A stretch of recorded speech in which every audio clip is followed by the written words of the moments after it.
Inside the Flip Side, sponsored by Visit Jacksonville.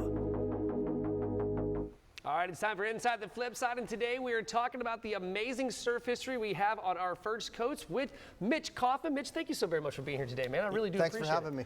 All right, so where do we begin with surfing in our area, the history of?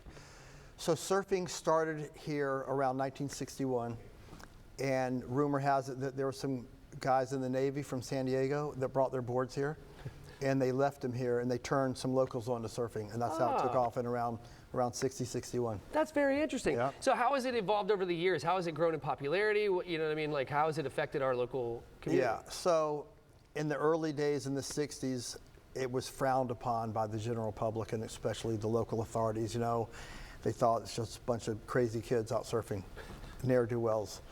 But over the years, it's become a major professional sport.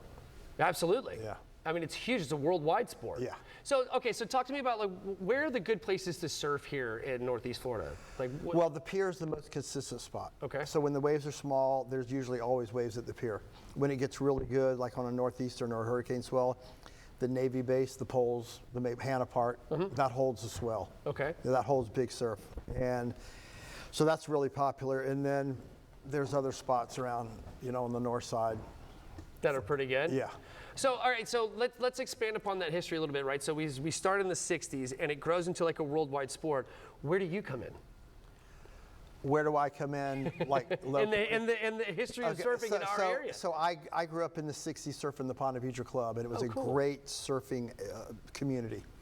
But what was going on in Atlantic Beach and Jack's Beach Pier, the Atlantic Beach Pier and the Jack's Beach Pier, that's where all the really good surfers were. That's where the energy was. And so I moved to Atlantic Beach in 1970, and I was immersed in that Atlantic Beach surf scene, and I just was, that was the place to be. And my surfing took off, and I met all the good surfers, and man, it's just been a great life thanks to that. That's very cool. Yeah. So if somebody wants to learn how to surf, how do we go about doing that in our area? So we have some really good surf schools here. You can contact Sunrise Surf Shop. Jason Moats has a really good camp for kids. Evan Thompson is one of our top pros. He teaches surfing. If you want to be a competitor, he will really improve your surfing. That sounds amazing. So you can, like, okay, so say I'm traveling, can I rent surfboards while I'm here?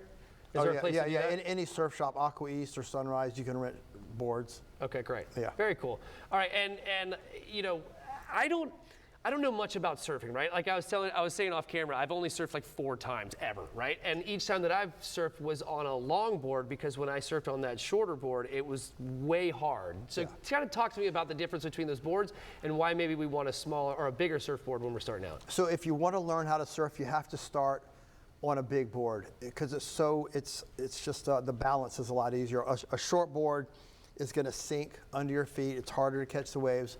You have to start on a long board, and once you get good, it may take an hour or a week or a month, depending on how good you are naturally. Gotcha. And how long you surf, but then you can graduate to a shorter board when you get better. Yeah. And it takes a lot more stability, right? Yeah. So if you go to a surf shop and you're looking for a board to learn, don't let them sell you a small board. Yeah, you got to start with a big one, right? Yeah. Okay, so what's the difference between surf on the East Coast versus the West Coast, maybe? Well, so the Pacific Ocean produces a lot more swell and a lot bigger waves, more consistent. Okay. So there's a lot more surf out there. But here on the East Coast, we do get really good world-class surf. It's just not as common. Gotcha. Okay, cool. Yeah. So you would implore everybody to get out there and get on a surfboard, right?